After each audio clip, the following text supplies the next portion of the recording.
Kaixo eta ongi etorri jakidunera. Gaurko bideoan, puntu baten simetrikoa zuzenarekiko kalkulatuko dugu.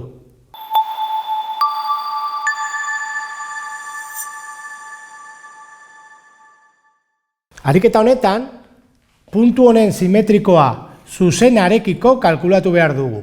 Hau da, P jakinik eta R jakinik kalkulatu behar dugu bere simetrikoa. Zuzena izango da ardatza, horregatik rekiko zuzenean dago. Horretarako, 3 urratsak hauek egin behar ditugu.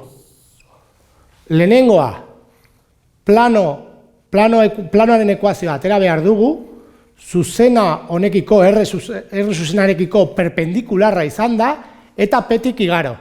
Hau da, aterako dugu plano bat, non P egongo da plano horretan, bai? Eta R izango da bere perpendikularra. Orduan, R-ren vektorea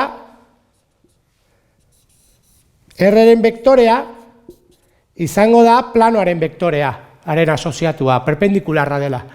Orduan, aterako dugu DR. DR ateratzeko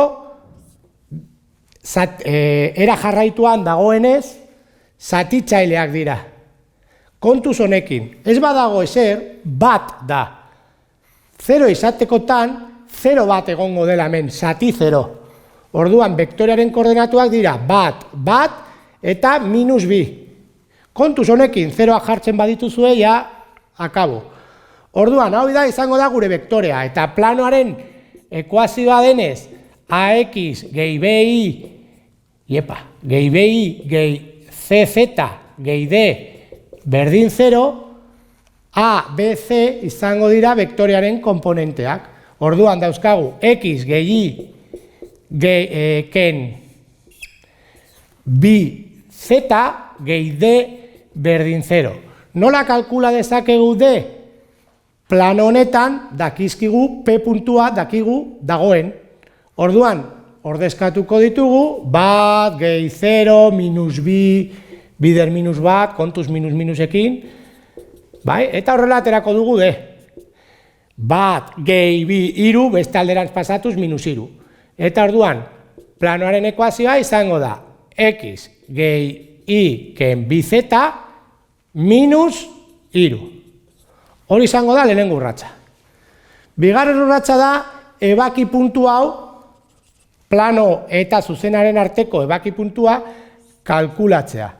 Zergatik, hori izango da gure erdigunea, P eta P-ren artean, P'-aren artean, erdiko puntua.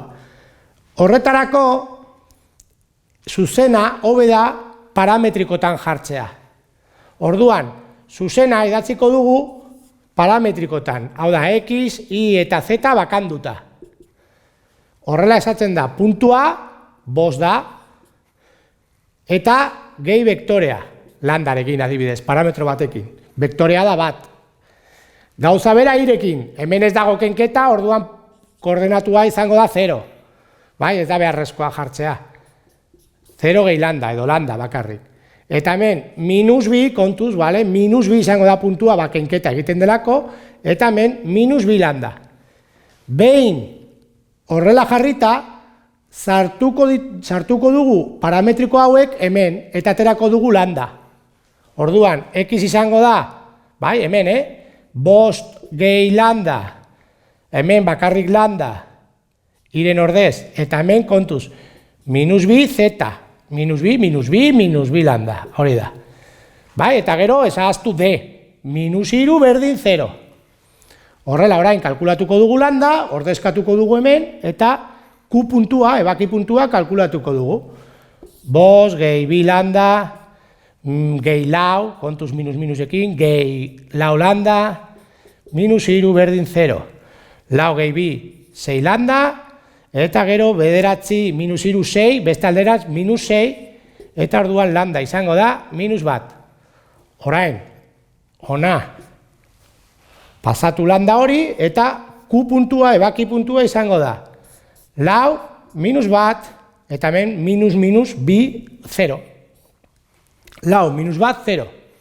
Eta orain, hirugarren puntua P' kalkulatuko dugu, peren simetrikoa kurekiko, hori beste bideo batean duzue kanalean. Horretarako, gogoratu Q puntua izango dela erdiko puntua. Orduan, P' kalkulatzeko egin behar duzuena da, bi aldiz Q, bi bider lau, ken P, ken bat. Eta hori izan, in eta zetan. Orduan, bi aldiz minus bi, osea, minus bat, parkatu, izango da minus bi, ken 0, kasu honetan. Idatziko dut, baina gero, bai, bi aldiz 0, ere idatziko dut, baina 0 izango da, minus bat, kontuz, minus bat. Eta hori izango da soluzioa. Kalkulatuko dugu, sortzi minus bat, zazpi, minus bi, eta hortik bat. Hau izango da P', soluzioa. Hau izan da dena, mila esker ikusteagatik, eta gogoratu, sare sozialetan eta web orrian jarraitu jakindun.